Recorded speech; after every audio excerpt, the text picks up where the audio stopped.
Mi gente, muchas bendiciones, bienvenidos nuevamente a la Experience, desde abajo hacia el propósito. Hoy tenemos la historia, vamos a conocer un poquito más la vida de uno de mis hermanos, porque no es de que mis mejores amigos, es mi hermano. Es una desventaja para él porque él no me puede divariar, no me puede venir que con cuentos porque conozco mi vida, historia. exacto, conozco su historia, entonces no nos puede divariar, tiene que decirnos las cosas como son. Profeta Jeffrey Díaz aquí en la casa, ¿cómo usted está, mi hermano? Baruch Hashem. Entré con un saludo. Nos vamos a reír mucho en esta entrevista, así que prepárese. Jeffrey, tú sabes que esto es la Experience, la intención de esta entrevista es conocer tu historia y a la vez aprovechar los puntos de tu historia que tienen que ver con tu crecimiento personal, los desafíos que tuviste, las experiencias que tuviste, el proceso que Dios tuvo que vivir en tu vida para llevarte a ser el hombre que tú eres. Jeffrey Díaz, para los que todavía no saben, es un profeta reconocido. Dime una cosa, primera pregunta, ¿profeta o evangelista? Porque ahora hay un relajo con eso. Ahora todo el mundo es profeta, antes era todo el mundo evangelista, ahora todo el mundo es profeta, es como por moda. Explícanos eso. Honestamente, yo no sé lo que soy. Porque yo tengo una unción que yo puedo fluir en una unción evangelística, pero usted ha sido testigo que también fluye en una unción profética. Y no me autodomino, sino que ellos me llaman. No te autodenominas. Es correcto. Sino que ellos me llaman. Te llaman profeta. Entonces, No, yo te he visto profetizando y realmente el final se cumple lo que el Señor pone en nuestra boca. La palabra Exacto, profética exacto. activa cosas. Eso es cierto, eso es una realidad. Jeffrey, ¿qué edad tú tienes, mi hermano? Son misterios que yo no revelo así, porque para eso hay que comprar este libro que se llama 24 horas para un milagro. Ahí está mi biografía, pero ya este es un asunto sin censura. Exacto, sí. Entonces, tengo 24 años de edad. 24 años de edad. 24 años de edad, vivo, no. Son cosas que escuchaba en unos tiempos antiguos, pero Sí. o sea, es 24 años. Mira, Jeffrey, ¿y dónde tú naces? Sabemos que tú eres dominicano de aquí, pero ¿en qué parte de República Dominicana tú naces? Yo nací, en Santo Domingo, en un hospital. No, yo nací en un barrio que se llama Cristo Rey. Es un Yo barrio. me crié en Es un un barrio que se llama barrio. Cristo Rey, que ahorita le vamos a hablar lo bueno que es ese barrio. Más o menos, ¿cuál era el ambiente del barrio? ¿Cómo era la vida en el barrio, el día a día? ¿Tú naciste en el barrio de Cristo Rey? ¿Tú Es naciste correcto, ahí, sí. en Cristo Rey? Ok. Habían dos salidas, una cárcel, otra cementerio. La única salida que tenía un joven allí, o el único progreso que ellos tenían era la delincuencia. Era un barrio que estaba en unos niveles de delincuencia muy altos, donde los taxis tenían miedo de entrar. Sí, yo me acuerdo de esos tiempos, Cristo Rey era fuerte. Ahora está un poquito más suave. No, ya gracias a Dios ya es un pan comido, ya tú puedes entrar tranquilo, pero en esos tiempos era una cosa de loco.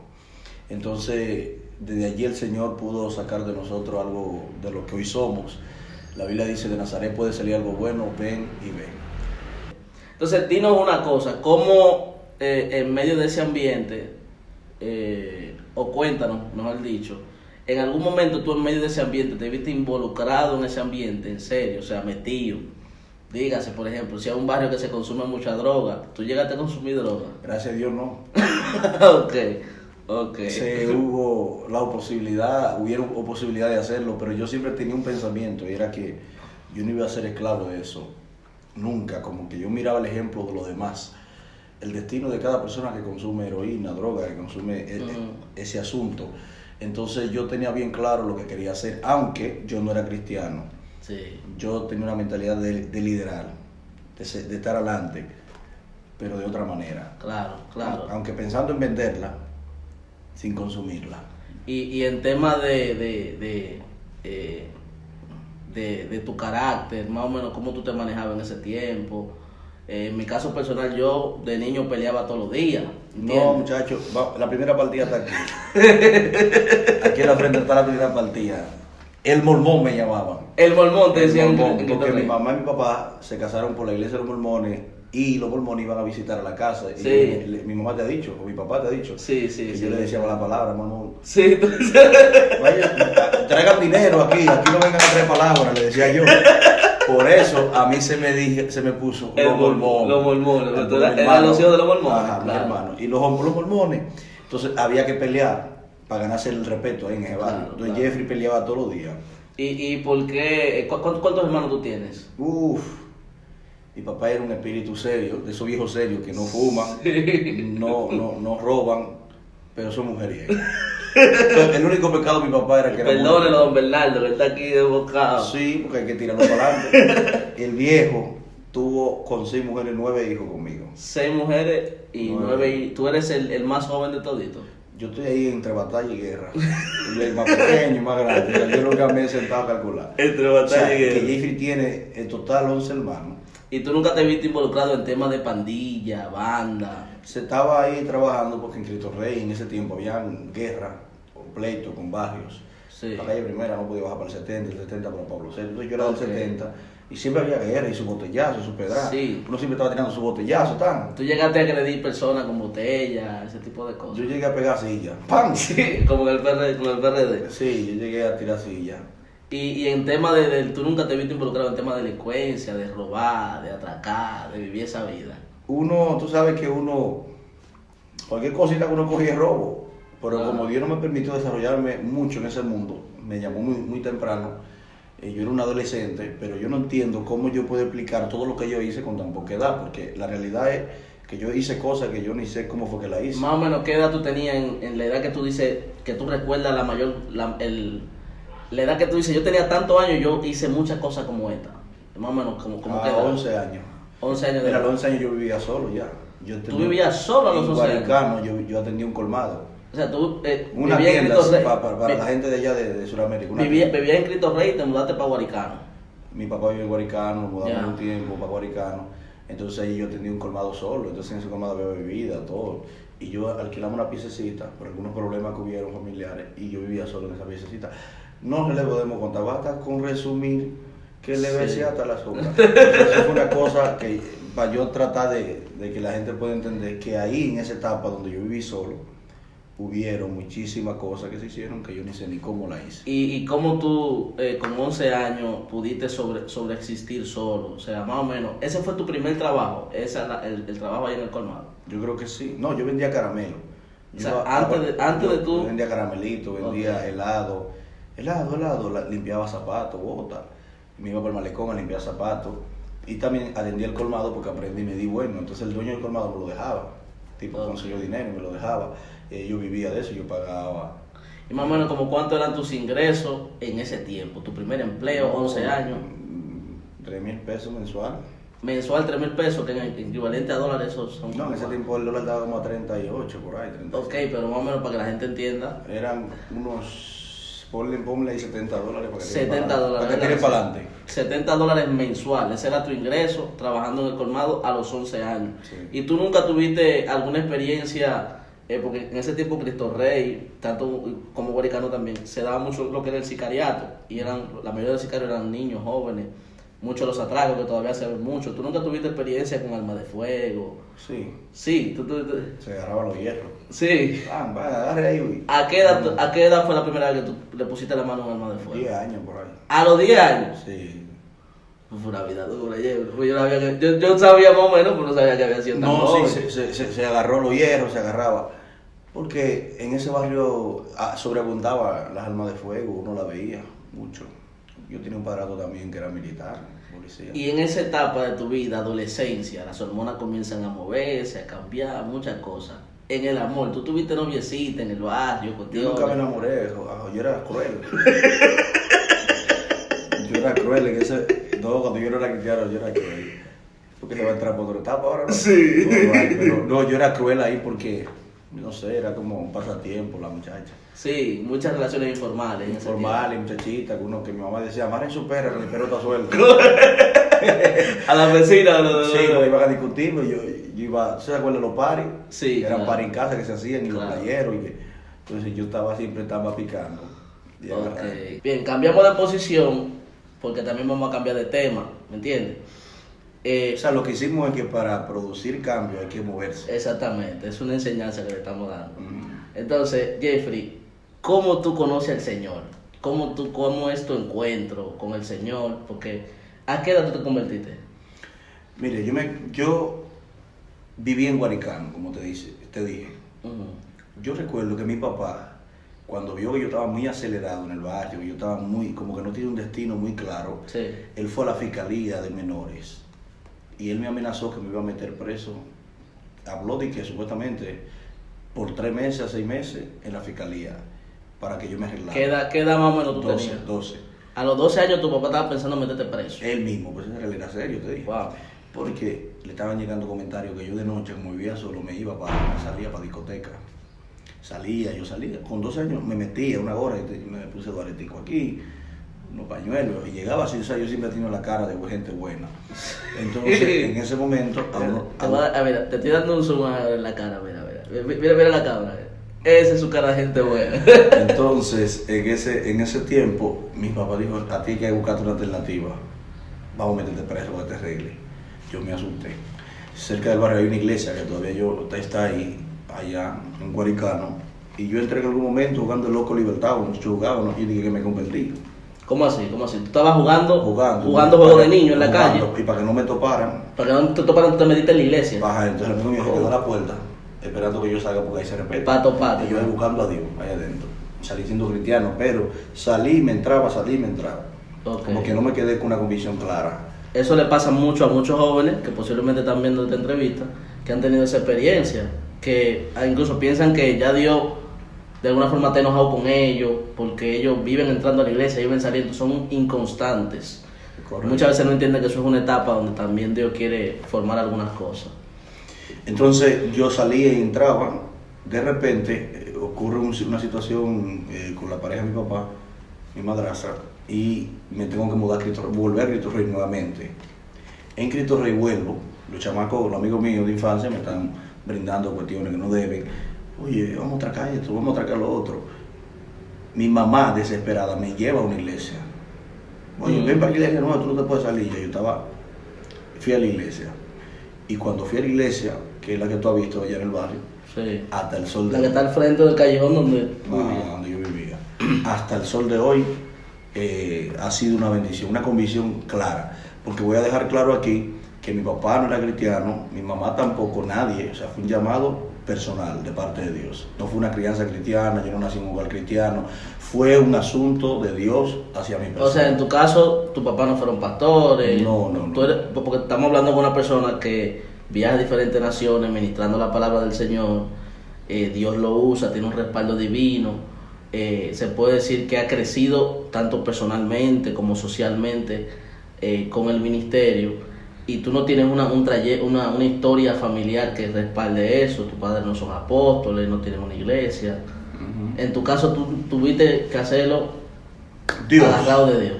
Él me llamó, mira, Jesús dijo que muchos son los llamados y pocos los escogidos. En el Evangelio va a haber mucha gente que entra a Él, pero no de todos los que entraron a Él, Dios lo elige para propósitos determinados. Hay propósitos que nosotros tenemos particularmente que usted lo va a tener que cumplir aunque usted corra. Jeremías dijo que él cuando quiso rehusarse a hablar de Dios, el fuego de Dios le consumía por dentro y él sentía que sus huesos se quemaban porque él no quería, pero tuvo que hablar. Exacto. No habrá otra salida cuando Dios te marque en un propósito particular, tendrás que hablar, tendrás que hacer lo que él te mandó a hacer. Aunque tu familia indiscutiblemente no conozcan a Dios, no tengan a Dios, eres tú. Exactamente. Entonces entras a una iglesia, te comienzas a congregar en esa iglesia, en la cual, ¿cómo se llamó tu primer pastor? Si más o menos lo recuerdas. Ese pastor que tú tuviste el de ahí. Guaricano fue prácticamente. Bueno, ese fue el primero, pero vamos a decir que donde aquí tú viniste ya. Yo me bauticé, Félix Monegro. Félix Monegro, más o menos, ¿cómo fue tu experiencia con ese pastor? El pastor era semi-bautista. Semi-bautista, ¿cómo se dice? ellos no crean mucho en la... O sea que él no cree mucho en la primera iglesia en la que tú te congregaste era una iglesia bautista. Prácticamente. ¿Cómo tú hiciste ese crossover de ser bautista a ser un evangelista con el estilo pentecostal? Porque todo el que te conoce sabe que tienes un tono de voz para hablar, todo eso. Mira, yo sé que esta entrevista la van a ver mucha gente bautista también. Sí. Yo soy bauticostal. Bauticostal. Ujú. Explícanos el Yo bauticostal. tengo estructura bautista y fuego pentecostal. Amén, amén. ¿Qué pasa?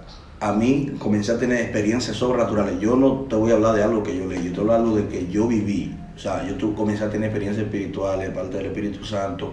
En la madrugada oraba, de repente comenzaba a hablar lengua y a mí no me enseñaron eso donde yo estaba. Y yo iba y hablaba lengua, no era culpa mía, era una experiencia inexplicable. Yo no podía explicar qué sentía. Entonces la realidad es que yo no quería hablar, pero sí tenía que hacerlo. Claro. Y por ende, cuando yo comienzo a tener esas experiencias espirituales, que yo sé que en mi iglesia, donde me congrego en el momento, no creen mucho en esos moveres, Dios tuvo que sacarme a una iglesia que sí crea en eso. Lo espiritual es fe, funciona en fe, la gente se sana por la fe, los demonios se echan fuera por la fe. Entonces, tu experiencia espiritual, aunque otros no la tengan, no significa que no existe. Claro, Son niveles. Entonces, es probable que tú como joven estés hoy frustrado porque alguien mañana te frustre más diciéndote que lo que tú estás teniendo es un sueño del alma y es una experiencia que no existe. Sí existe, que el Espíritu Santo te puede llevar a unos niveles que no lleva a todo el mundo.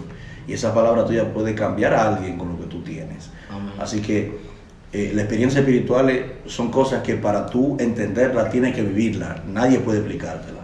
Yo hablo de lo que yo he conocido. Decía el apóstol Pablo a Timoteo: lo que ha oído de mí ante muchos testigos, sé fiel a hombre. Enséñale a hombre, exhórtalo, instrúyelo, predícale, sé ejemplo. Pero lo que tú oyes de mí, porque mi experiencia es lo que tú vas a hablar. En otras palabras, tú tienes que hablar lo que tú conoces. Exacto, lo que te toca experimentar. Es correcto. ¿Qué tiempo más o menos duraste en esa congregación? Más o menos.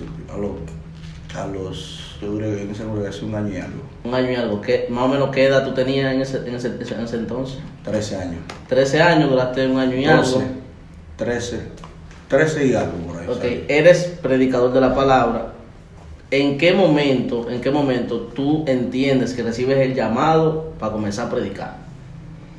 No, yo empecé a predicar un año después, a los 13 años, yo estaba con la pasión. ¿Cómo yo empecé? Yo me subía a los platos.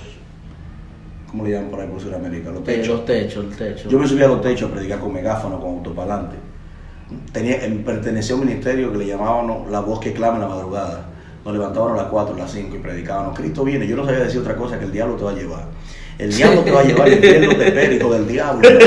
Pero era lo único que yo sabía decir. Tú no puedes dar lo que tú no tienes, tienes que hablar de lo que tú tienes. Y si tú no tienes más que dar, tú no vas a dar nada. Entonces yo hablaba lo que yo en el momento tenía la capacidad de adquirir. Y yo me subía a los techos a predicar. Porque el primer ministerio, para un predicador, el primer ministerio empieza en la calle. Tú te entrenas en la calle. El primer ministerio es en la calle. Luego viene lo de adentro. Es como una escuela que Dios te va preparando. Si tú tienes pasión por predicar y tus pensamientos son los viajes, antes que Jerusalén, Jesús dijo 4 cosas. Sí. Jerusalén, Judea, Samaria y lo último de la tierra. Lo local, lo nacional, la cultura y lo internacional. Si tú no te enfocas en lo que te rodean, en predicarle, entonces tú no estás apto para salir a otros lugares. Claro. Porque el problema de muchos que quieren empezar arriba y aquí se empieza escalando. Es exactamente. Estoy en escalones. Entonces yo tuve que empezar en la calle, predicándole a la gente, en los buses, en los carros, en el taxi, en la escuela. O sea, yo estudiaba, como Claro. todo adolescente normal, estudiaba en la escuela.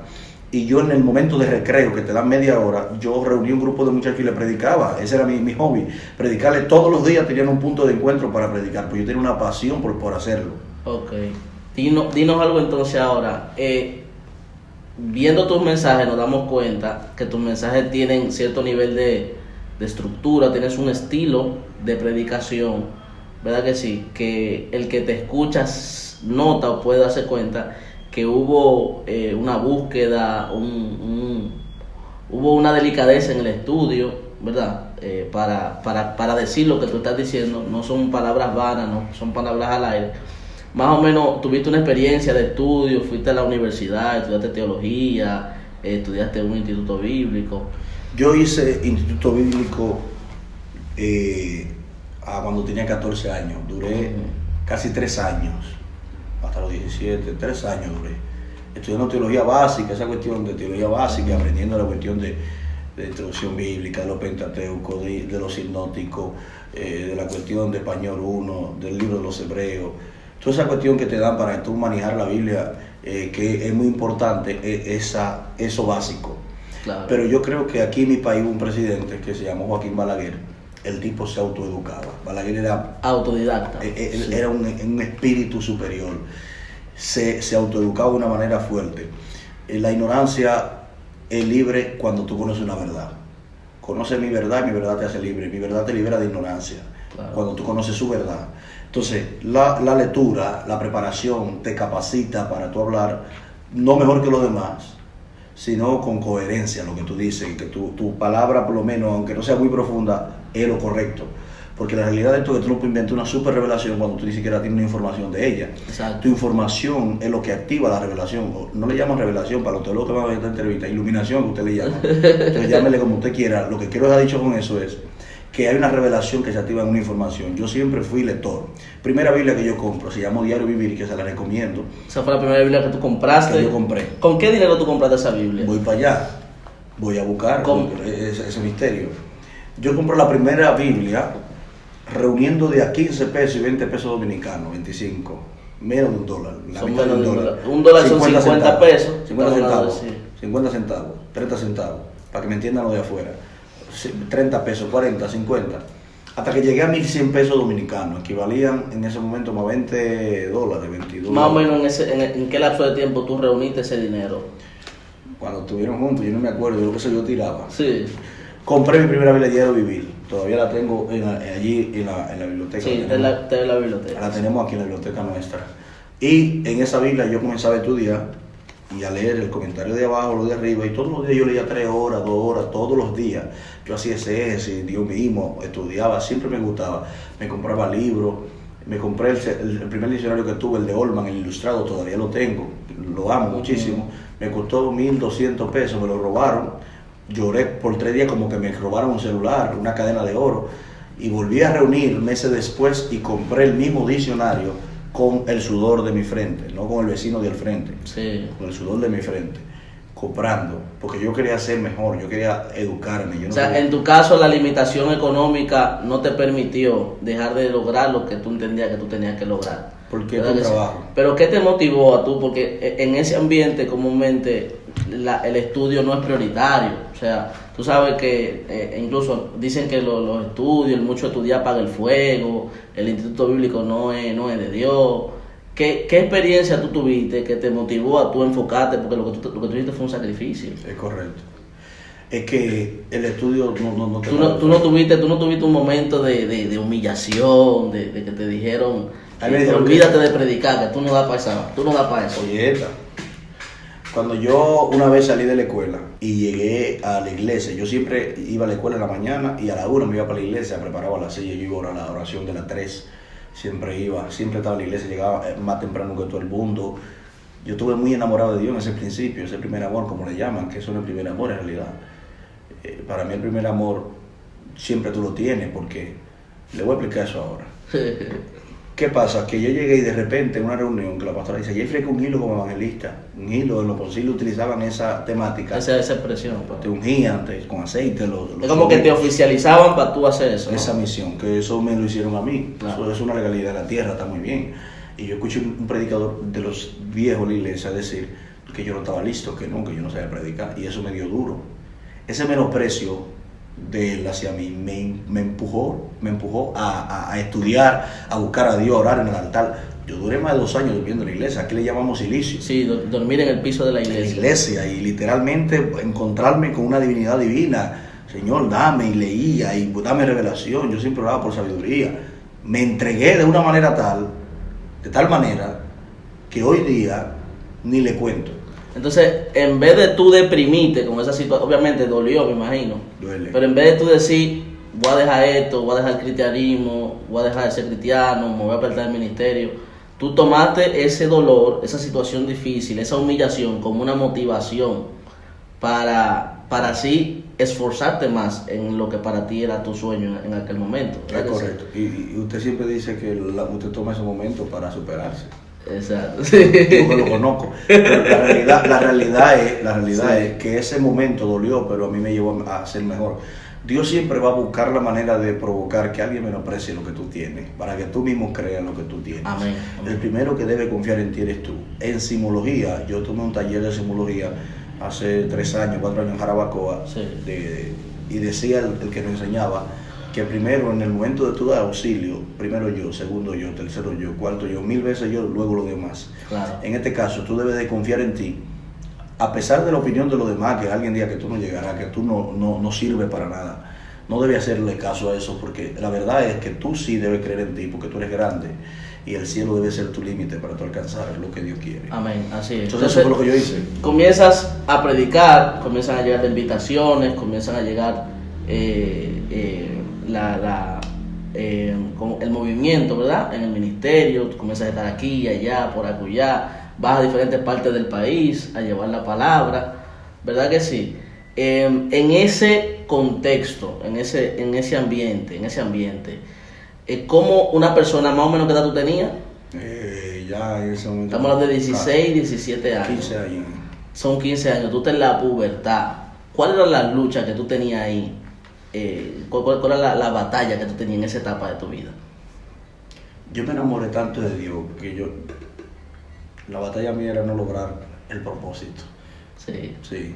Y tú nunca tuviste batalla, porque es una edad donde hay muchas hormonas, hermano. Entonces, esa parte no le hemos hablado él y yo. Todavía, esto es primera vez, esto es exclusivo. Usted nunca tuvo esa batalla hormonales, ¿me entiende? Tentaciones, que me quedé solo. Muchos jóvenes duran mucho en el baño. ¿Usted nunca le pasó eso, hermano? No, tú sabes que yo siempre entraba cantando una canción que dice: si tan solo tocar el borde de su manto, porque delante de ti solo soy alguien que necesita. Yo siempre entraba, yo era religioso. Sí, bueno, sí, es verdad. Sí, Y eso era religioso, el diablo te iba a llevar. religioso.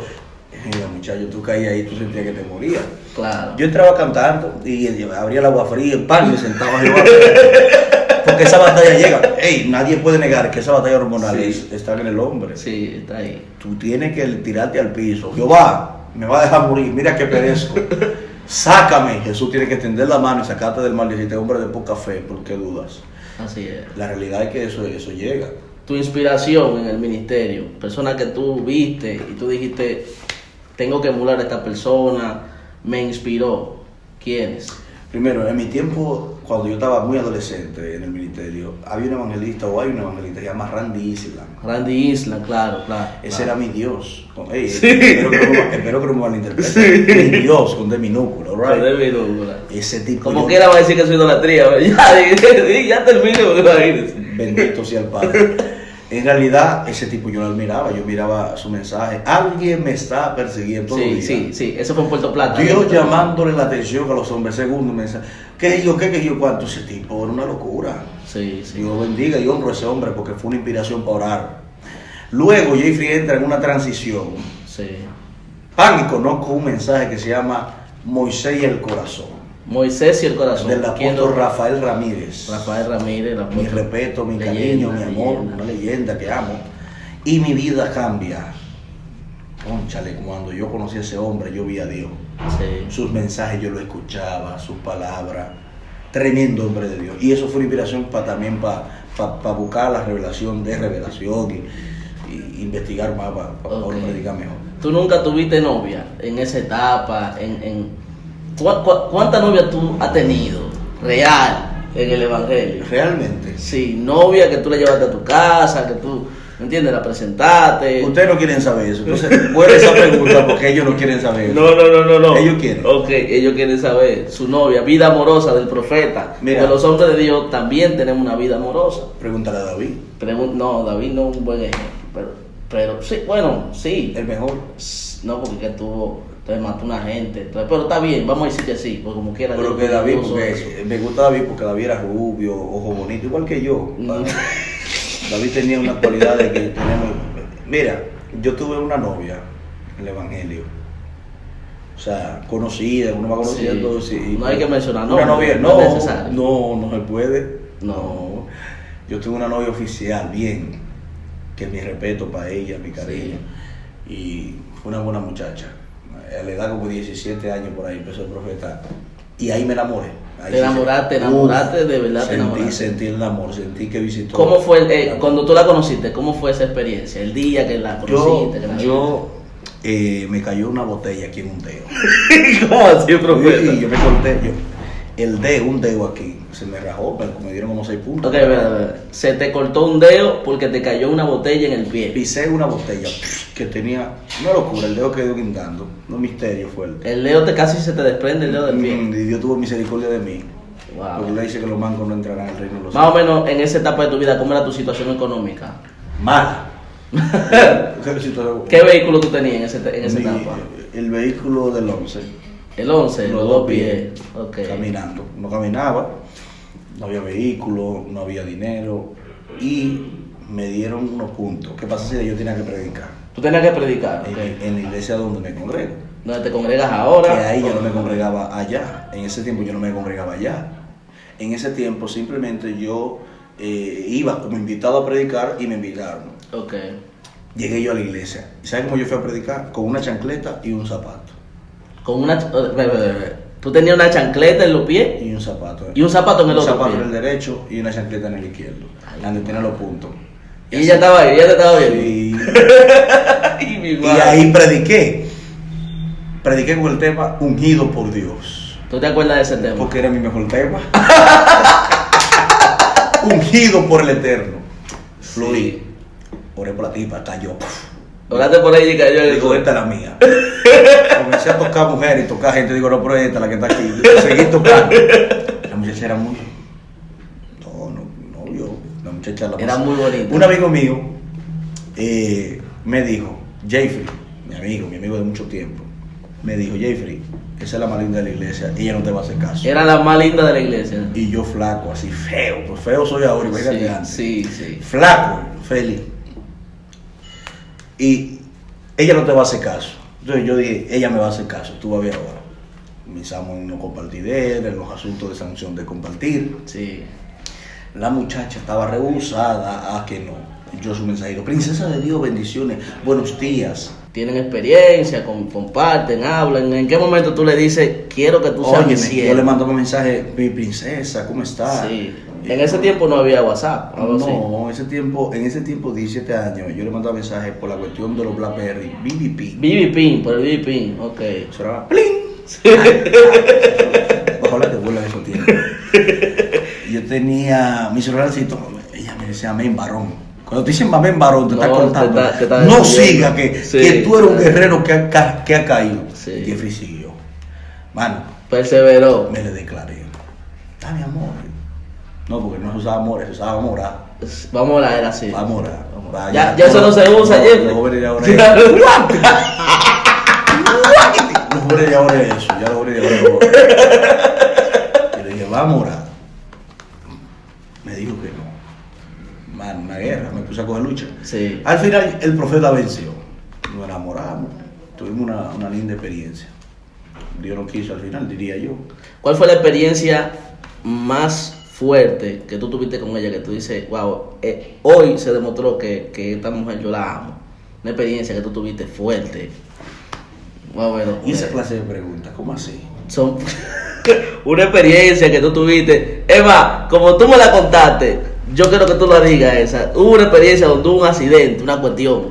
Wow. Sí. Señores, yo compré un motorcito. ¿Compraste un motorcito con ella? Sí. Ella no era una muchacha de motorcito.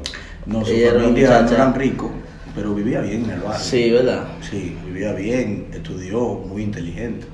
Yo compré un motor, un 100. En ese motor, mi amado, no daba nuestra Johnny, porque sí. Yo estaba aprendiendo a manejar. Ay, moto le llaman en Sudamérica. Moto, sí, una moto. Y en ese motor nos chocaba. Una vez me chocó una guagua por atrás, ¡buf! Y yo caí así como Superman en el aire. Yo metí a mi muchacha arriba, abajo de mí. O sea, yo caí abajo, arriba. En el aire, tú la paraste en el aire y la abrazaste. Salimos volando, porque ella para atrás y para adelante, yo salgo. Y yo no sé cómo fue que yo logro como meterla a ella arriba de mí, ella cae arriba de mí. Yo estoy guayado, me llevaron con el pie zafado. O sea, que tú la libraste de que ella se guayara. Sí, yo tenía morado, ella así llorando, y yo, wow, qué lindo, vuelve a mí. No, señores, honestamente, eso fue experiencia linda. Sí, sí. Se iba a predicar conmigo en el motor. Sí. Y ya no hablamos más de eso porque al final nos casamos. Ok, no se casa. Bueno, ya vamos. Sí, no podemos pero casar. ella se casó. Sí, yo creo que sí. No sé de su vida. ¿Y cómo usted se sintió? Fue hace un año y pico. Sí, ¿verdad? Normal, que se lo merece. Sí, se merece algo se bueno. merece estar bien. No, se merece yo era estar bueno, bien, claro, concha, claro. yo era claro. bueno, Yo como soy amigo suyo, yo sé que en ese momento no le dolió mucho, yo me acuerdo de ese momento. Gracias a Dios. Sí. Pero ya no habla de aquí, porque no merece. Ok. Entonces, seguimos. Tu primer viaje. Eres un predicador internacional. Dios te usa de manera impresionante. ¿Cuál fue tu primer viaje? ¿Y a dónde? ¿A qué lugar? Haití, tu primer viaje. Tu primera nación a la que fuiste. Primera nación. Hace frontera con Dominicano. ¿Cómo se dio el trámite? ¿Cómo te invitaron? ¿Cómo fue eso? Yo ni entiendo cómo fue. A mí se me metió en la cabeza que yo tenía que ir a Haití. Me fui para Dajabón y me metí para Haití, para Juana Méndez. Juana Méndez. Prediqué allá, volví. Después fui de nuevo, volví. Después fui a Cabo Haitiano, a Puerto Príncipe. ¿Cuántas veces fuiste a Haití? 3 veces. 3 veces. 3 veces. Sí, dije así sin querer. Ahorita dicen, es una niña. Sí, ahorita 3 veces. Exacto, 3 veces predicaste en Haití. Prediqué. Luego de Haití, ¿cuál fue la segunda nación? Colombia, que amo tanto esa nación por Sí. eso. Me agarró como nunca. Colombia, fue a Medellín. ¿Cómo fue esa experiencia? El de tú llegar por primera vez a un país, que 17 años. 17 años, montaste en un avión. Tú sabes que la vida a uno le cambia, la perspectiva de vida a uno le cambia. Uno subía allá arriba, bajaba en otro lugar que uno desconoce totalmente. Es una locura. ¿Cómo fue esa experiencia? Esa experiencia, mi primer viaje fue algo que me marcó. ¿Qué iglesia te invitó? ¿Tú recuerdas qué iglesia te invitó? No recuerdo. Yo di una palabra profética. ¿Cómo así? Di una palabra profética a unos colombianos que estaban aquí y me llevaron. Y te llevaron no a me acuerdo ellos. bien de ellos. Ok, y más o menos, yo tengo entendido que en ese momento hubo un inconveniente, hubo un malentendido. Sí, me dejaron en el aeropuerto. Me quedé en el aeropuerto sin destino en Medellín. O sea, tú llegaste a Colombia y la gente que te invitaron no me recibieron. No te recibieron. Yo tenía 17 años y me dejaron en el aeropuerto de Río Negro a las 11 de la noche sin saber qué yo hice, adivina qué yo hice. ¿Qué hiciste? Le profeticé a un paletero que vendía como chuchería en el aeropuerto y le comencé a profetizar, así te dice el Señor. Tú le hablaste de parte de Ay, Dios. mismo, lo que te pasó fue esto. Yo siempre salí de abajo con eso, así fue en Panamá. A un paletero. Un tipo como que vendía chuchería en el aeropuerto. Mm. Ese hombre lo llevó a dormir a mí, mi amigo, para la casa de él sin conocerlo. Sin conocerlo, nos lo ganamos para Cristo. Era descarriado. Wow. Yo creo que él se casó, yo creo que él sigue en el cristianismo. Perdí comunicación con él porque no sé si fue que cambiamos de número, no sé qué pasó. Pero sí sé que ese hombre fue una bendición, siempre lo recuerdo. Por una profecía nos llevó a su casa, de ahí Jehová abrió puertas, fui a Valledupar y ahí comenzó la gran experiencia. ¿Y Panamá? Mencionaste Panamá ahora, ¿cómo fue en Panamá? ¿Cómo fue? No, en Panamá también fue que había que llevar $1,000 requisito para... Que obviamente todos los dominicanos nos exigen tener... Para entrar, o sea, para que lo vea. Y recuerdo que comencé a ministrarle a alguien de la oficial y comenzó a sentir a Dios. De las oficiales que están a cargo de migración, ya. Y Dios se metió, me preguntó por eso, wow, Dios me habló, me sacó con maleta en mano y todo. Hasta el sol de hoy así salgo en Panamá. Hasta el sol de hoy. Hoy, gracias a Dios, siempre en inmigración siempre nos distinguen y gracias a Dios nos tratan muy bien. Así que bendigo a Panamá. O sea que en parte a nivel de profecía, Dios te ha usado no solamente para confirmar el destino que Él tiene con mucha gente, sino también para abrir puertas, ¿verdad? O sea, en los momentos en el cual tal vez el diablo quiere como cerrar una puerta, Dios te ha usado con la profecía para abrir esas puertas. Es correcto. ¿Cuál ha sido la experiencia más grande que tú has tenido con la profecía, como profeta? Que tú dices, en este momento Dios me iluminó, yo dije esto y así sucedió.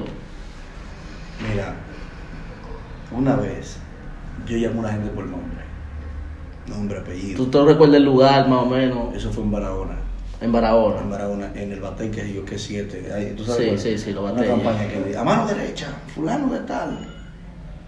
Lo señalé, muchacho, el tipo pasó así, rodando. Y varias experiencias tenía así. En ese tiempo yo tenía más experiencia así, fuerte, de la profecía. Y en milagro, Dios te ha usado en milagro. ¿Tú fluyes en esos niveles? Mira, yo te voy a decir una cosa a ti. Yo me considero un hombre de Dios que Dios en su momento te usa como Él quiere. Yo he visto milagros de parte de Dios, tú lo sabes. he visto profecías, liberaciones, que no se diga, que ahí eso es fuerte. Okay. Palabra, de todo lo que el Señor quiere, un poquito tenemos ahí. Y la gloria del Señor, ¿ok? Pero hemos visto milagros impresionantes de parte de Dios. Jeffrey Díaz, predicador dominicano, un aproximado de más de 20,000 seguidores en Instagram, eso es mucho. Tenemos 23. Para 23,000 seguidores en Instagram, eso es mucho para un predicador. Eso ha sido en el lapso del último año para acá, solamente un año. Yo creo que un año y la gente te reconoce en la calle, te reconoce en los aeropuertos, en otros países, la gente te identifica. Podríamos decir que eres un predicador y eres famoso. ¿Cómo tú sientes tú te sientes bien así? ¿Tú sientes que la fama llegó y te hace bien? Anoche yo fui a comprar una pechurina. Ajá. Y entré a comprar una pechurina, había hambre. Digo, Feli, voy a comprar las pechurinas son chicken tenders, ¿verdad? Son chicken ¿Qué tenders. son? Chicken tenders. Chicken tender. Sí. Chicken tender. Sí. Y cuando entré, la pechurina ahí rápido, por favor. Oye, tú eres Jeffrey Díaz. Tu mensaje, que sé yo, que tú dices, wow. Pero tú vas aquí a la farmacia, fulano, entonces tú sabes que eso. Sí. Pero en realidad eso al principio te hacía sentir bien, pero después como que tú lo ves normal, tranquilo. Y tú más o menos, ¿a qué tú entiendes que tú le debes eso? O sea, ¿qué tú entiendes que fue el punto que te hizo ser no solamente reconocido, sino influyente entre la gente? Que la gente te ve como un punto de referencia, muchacho de un barrio que ahora mismo a cada rato está metido en un avión, viajando a las naciones, viendo diferentes culturas, viendo diferentes experiencias, viviendo diferentes cosas que cualquiera soñaría, quisiera hacer. Está aquí, tiene un estatus social respetable en esta nación. ¿Cómo tú ubicas todo eso? Tú dices, wow, esto que estoy disfrutando ahora, esto que estoy viviendo ahora es el resultado de Dios. Obviamente Dios, porque eso viene de Dios. Segundo, pero ¿a qué tú mi esfuerzo. Tu esfuerzo. Mi esfuerzo. Miren, los vagos no lo quieren ni el diablo ni Dios. Claro. El alma del perezoso desea. En este libro 24 horas por un milagro que Dios me permitió escribir, ahora le hablamos de eso. Yo dije aquí que el alma del perezoso desea y no alcanza nada. Está ligada a buenas intenciones. Tú no puedes pretender que Dios haga algo contigo cuando tú no te esfuerzas. Esfuérzate y sé valiente, no temas ni desmayes, porque Jehová tu Dios estará contigo donde quiera que vaya, pero tienes que esforzarte. Segundo, dice Pablo que él olvida ciertamente todas las cosas que dejó atrás y se extiende a la meta. En otra palabra, extenderse no es llegar, es estirar su mano para lograr, aunque quizás no pudo llegar con las piernas, metió la mano y llegó a la meta. Claro. Tú tienes que tener un esfuerzo para las cosas. Dios va a multiplicar lo que tú hagas. Dios de la nada creó todo, pero ya en tu nada no es que Él va a crear todo, sino que Él te va a pedir poco de lo que tú tienes para Él multiplicar tu nada. Exacto. Porque ahí es. Sí, más o menos entendido. Entonces, la realidad es que el esfuerzo es Dios, su gracia, nunca su benevolencia, ayuda a uno, su misericordia, como usted le quiera llamar. Sin Él nada podemos hacer. Fuera de mí nada podéis hacer, dijo Jesús. Pero tu esfuerzo, señores, hay que fajarse, Si tú coges prestado, paga. Sí, claro. Si el banco te prestó $1,000, págale $2,000. Si tiene una tarjeta de crédito, no es tuya. Claro. Es un préstamo. Cuando la uses, mira tu día de corte, págalo a tiempo. Eso te va a dar estatus en el país, tú vas a ser alguien. Porque Dios hará milagros financieros en ti, pero tú tienes que aprender a crear tus milagros. Por esa misma línea, ya casi cerrando la entrevista, ¿qué consejo tú le podrías dar a los jóvenes predicadores que sueñan con el ministerio, que están más o menos en esa etapa en la cual tú mismo también estabas cuando tenías 14 años, 15, 16? ¿Qué consejo tú le das a ellos que están viendo más o menos a las personas que están ministrando, están haciendo cosas para el Señor, pero todavía no le ha llegado su tiempo? ¿Qué consejo tú le das a ellos? Mire, tiempo y ocasiones nos acontecen a todos. Eso lo dice la iglesia. Sí, así es. Tiempo y ocasiones, 9-10, si no me equivoco. Sí. Tiempo y ocasiones te acontecen. Hay un tiempo de Dios para esto. Yo no diría que estoy en mi mejor tiempo, no ha llegado el mejor tiempo. Apenas vas uno a llegar al tiempo que Dios quiere que uno llegue, pero uno va disfrutando un poquito de lo que los reflejos de Dios te están dando ahora, para que mañana tú puedas disfrutar al máximo lo que realmente Dios sí quiere darnos. Sí. Pero hay un grupo de evangelistas frustrados que creen que el evangelio ellos lo van a tomar para acelerarse a cosas que Dios no quiere darle, comprando carros que no van a mantener, metiéndose en problemas que jamás van a salir. Tú no tienes capacidad de pagar una casa. ¿Cómo así? O sea, estamos hablando de gente que son evangelistas, son predicadores, pero ellos están tratando de aparentar algo que no tienen son. y que no son. Lo más feo es Parecido a lo de embolsero del mundo, parecer el sí. mundo. O sea, tú no puedes querer vivir una falacia de lo que tú no eres. O sea, ser realista. Yo sí tengo algo, yo soy realista, yo no vendo sueños con lo que Dios me da. Dios nos ha bendecido. Por lo menos el pan de cada día aparece. Tenemos un vehículo para movernos. Tenemos cositas Claro. en el espíritu para ayudar a la familia. Me quedé dormido ahorita. Ahorita me quedé dormido porque estaba leyendo y hasta sueño me dio. Hasta sueño me dio. ¡Wow! Se me como un sueño de casa ahí. Lo ha logrado. Y yo sé lo que tú estabas leyendo. Lo ha logrado. Pero, mi gente, cójalo slow, Sí. lento. Su tiempo va a llegar. Dios lo va a bendecir. Escuche lo que le voy a decir. La bendición de Dios no añade tristeza. Así es. Si a ti te quita la paz, algo no es de Dios. Lo de Dios da paz y seguridad. La señal a mí para algo es paz. Yo siento paz y yo siento seguridad. Así que cójalo tranquilo, que lo de Dios viene, Dios te va a bendecir, lo de Dios va a sorprenderte. Dos cosas para terminar. Número 1, 24 años, un libro. Cuéntanos de esa experiencia. Este libro lo lanzamos en octubre pasado, octubre pasado. 24 horas para un milagro, un libro de mucha bendición. Hemos obtenido buenos testimonios acerca de este libro. Dios ha estado bendiciendo muchísimas vidas, que ese fue el objetivo de él.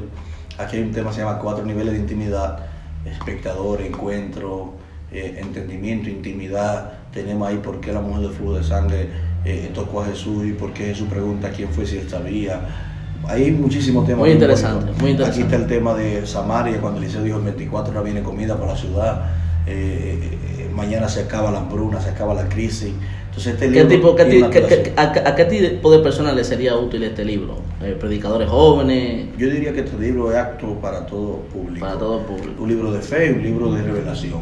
Hay mucha revelación de parte de Dios, porque el Señor nos da a nosotros, nos permite alcanzar. Ahí están escritas. A Habacuc le dijeron: escribe la visión en tabla, y todo el que lee la visión de corrido correrá con ella. Sí. Entonces la visión yo la escribí. Lo que tengo aquí de parte de Dios lo escribí aquí. Usted necesita obtenerlo. Escríbanos al DM, ¿verdad? Sí. Privado, no, ahorita Félix le va a dar.